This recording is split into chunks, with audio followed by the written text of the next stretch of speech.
Kunut kerana berlaku nawazil, bala, yang tu tak ada petikai. Hari tu kita dah baca hari tu kan. Itu kunut tu ada. Sekarang yang nak bincang ni kunut witir. Yang lepas tu kita bincang kunut subuh. Khilaf, dan kita telah beritahu yang rajihnya tidak ada kunut subuh yang berterusan, tapi ada kunut pada waktu subuh dan maghrib tu utamanya, subuh dan maghrib apabila berlakunya nazilah, kunut bagi seluruh salat, ataupun kunut subuh dan maghrib, ataupun kunut subuh saja apabila berlakunya bencana, musuh dan seumpamanya. Sekarang ni kunut yang dikhususkan untuk salat witir, ada ataupun tak? Sebahagian ulama, banyak di kalangan ulama yang menyatakan ada berdasarkan kepada hadis ni. Bagi mereka yang tak terima perkataan fi salatil witr, fi qunutil witr, pada qunut witir, maka kita tak ada. Okey. So kita ambil apa yang menjadi banyak di kalangan para ulama, iaitu kita andaikanlah ada solat qunut bagi solat witir. Apa bacaannya? Bacaannya tadi, Allahumma hdini fi man hadait. Apa maksudnya? Ya Allah, ihdini, tunjukkanlah aku, fi man hadait, di kalangan mereka yang mana engkau telah beri petunjuk. Siapa orang-orang yang Allah bagi petunjuk? Anbiya, siddiqin, syuhada, salihin. Petunjuk apa yang kita mahu? Petunjuk hidayah dalam semua rangkaian hidayah. Satu hidayah daripada tak tahu kepada tahu. Tak tahu Islam, jahil tentang Islam, orang dakwah pada Islam, kita tahu Islam. Satu peringkat hidayah. Lepas tu hidayah, kita terima Islam tu, masuk Islam. Kerana ramai orang, dia tahu Islam benar, tapi dia tak masuk. Dia baru ada ilmu tentang agama. Bila dia masuk, dia dapat hidayah menjadi Muslim. Kemudian hidayah setelah jadi Muslim macam kita ni, belum tentu lagi beramal dengan apa yang kita tahu dalam Islam. Hidayatut taufiq, kita perlukan ni. Allahumma hdini fiman hadait. Macam mana para anbiya, salihin, orang-orang yang Allah sayang, Allah bagi petunjuk pada mereka, demikian kita memohon dengan doa ni, supaya Allah Subhanahu wa ta'ala memberikan petunjuk pada kita. Fi man hadait.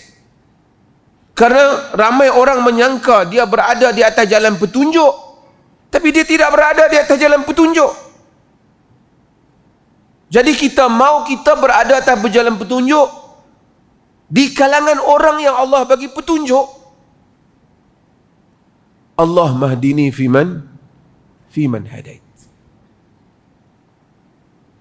Tunjukkan aku, guide me among those who you have guided. Orang yang telah Allah bagi petunjuk kepada mereka. Wa'afini fiman afait. Apa dia terjemah situ? Afini maksud sejahterakanlah aku. Fiman afait, di kalangan orang-orang yang telah engkau bagi kesejahteraan. Saya nak ringkaskan. Manusia ada dua penyakit dalam diri kita. Satu ialah penyakit tubuh kita, sakit. Kita minta Allah sejahtera, afiah. Wa'afini itu berikan afiat. Tu kita kata sihat wal afiat. Afiat tu maksud afiat. Allah bagi kesejahteraan kepada kita. Sallallahu al-afiyah. Minta pada Allah keafiatan, kata Nabi. Tak ada yang lebih baik ba'dal yaqin. Tidak ada yang lebih baik yang Allah bagi pada kita lepas yakin melainkan afiat, kesejahteraan. Pertama, afiat pada jasad kita. Yang kedua, afiat, selamat daripada penyakit jantung hati kita. fi qulubihim marad fazadahumullahu marada. Dalam jantung-jantung mereka ada penyakit, Allah tambahkan penyakit mereka. Nifaq, ia satu penyakit. Tuan-tuan tengok, penyakit bila ada dalam diri kita tak sihat orang tu. Bila akidah dia tak sihat, tindakan dia tak sihat. Sehingga jangkaan-jangkaan dia pun tak sihat. Pertimbangan dia pun tak sihat. Hari itu saya ulas, dia orang marah kan. Ada sekumpulan manusia atas muka bumi ini. Siapa yang ada kitab Dr. Yusuf Al-Qardawi, Fiqh Salah, dia baca. Ada bab khas Dr. Qardawi masukkan tentang golongan yang meminta doa kepada orang-orang yang mati. Wali kutub, wali macam-macam. Dr. Qardawi beri fatwa yang keras tentang mereka ni. Sesatan dan syirik. Dan Jabatan Mufti kita terjemahkan bahagian tu untuk kita edar. Tuan-tuan tengok, penyakit. Kita bukan nak masuk dalam debat teologi. Bila mereka panggil wali, ni tak tahu ni, pergi panggil Nabi Hud lah, Nabi apa ni, panggil wali. Tuan-tuan dengar masa dia berdialog dulu, dia kata, kalau kita kata wahai Abdul Qadir Jailani, wahai wali apa, wahai wali Mak Saman, wahai wali kubur mana-mana, wali yang mereka pilih tu pun mereka tak panggil tu Abu Bakar Siddiq. Saya kata, dia tak panggil Umar bin Khattab. Dia panggil wali yang menjadi minat masing-masing. Pasal ada cerita selepas dia, ada bisnes belakang semua ni. Tapi tak apa, wahai wali sekian-sekian, wahai Syekh Nuh kubur, wahai wali pulau besar, sembuhkanlah aku, berilah kejayaan pada aku, sihatlah aku. Kita kata syirik, dia kata tak syirik. Walaupun kita bagi tahu suruh dia sembuhkan, tetap niat kita Allah juga, kata dia. Kerana itu perkataan saja, tapi maksud tak syirik. Macam kita kata doktor sembuhkan saya, bukan kita tahu doktor nak sembuhkan, kita minta bantuan penyebab dia sembuh. Dia takwilkan cakap dia tu, walaupun jelas meminta kepada selain daripada Allah Ta'ala. Tapi kalau kita kata di kalangan aliran-aliran teologi, di dalam ayat-ayat sifat, ada yang menyatakan wajah Allah, tangan Allah, laisa kamitslihi syai', tak sama dengan tangan makhluk. Wajah Allah tak sama. Oh, dia kata tak boleh. Perkataan itu syirik. Mujassimah, menyamakan Allah dengan makhluk. Kita tahu tak? Dia kata laisa kamitslihi syai', tak sama. Tak boleh. Dia tak boleh. Benda macam itu akan menyebabkan kekeliruan, menyamakan Allah. Tengok, yang dia pergi panggil itu tak keliru. Allah mahdini fi man hadait, wa'afini fi man afait. Dan penyakit hati banyak.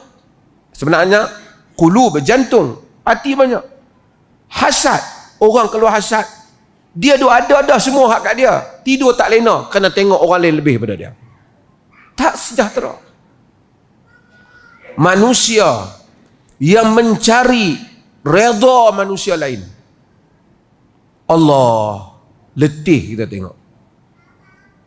Terutama macam saya sebut zaman medsos ni, orang-orang yang kempen untuk dapat undi, cakap Cina, cakap Melayu, pakai baju tu, pakai baju ni. Kita heran, dia ni nak jadi ahli sukan ke, nak jadi penyanyi ke, nak jadi artis ke, nak jadi ahli politik ke, nak jadi ahli akademik ke?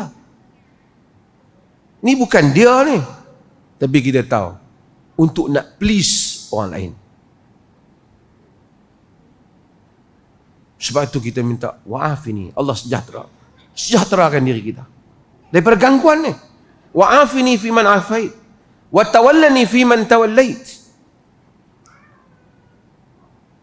Ambil kita di bawah lindungan dia. Tawalla itulah wala, itu kita panggil wali. Wa tawallani yakni kun li waliyan, jadilah pelindungku di kalangan orang-orang yang kau lindungi. Bila Allah lindung kita, mungkin manusia sakit demam, tabiat alam ni. Tapi kita minta Allah lindung kita daripada perkara-perkara yang menyelewengkan kita, akidah kita. Lindungi kita daripada kesesatan. Lindungi kita daripada mara bahaya. Besar kalau kita orang pelih, orang kata orang pelih tak hafal qunut ni. Kalau dia solat witir, dia akan baca ni.